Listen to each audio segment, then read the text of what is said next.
Ela que enfiou o dedo no seu nariz, não tem o que fazer. Não, é agora.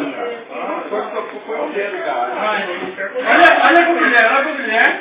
Cadê? Não sei nada, você tá apertando pra caralho, filha da puta.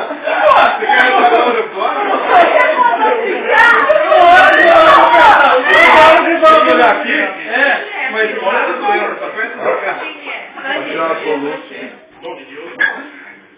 Quantos dedos vai? Olha pra colher, ela ficava na água. Quando você começar a beber, você vai fazer. Vai!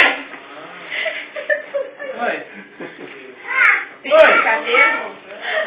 Olhar pra colher.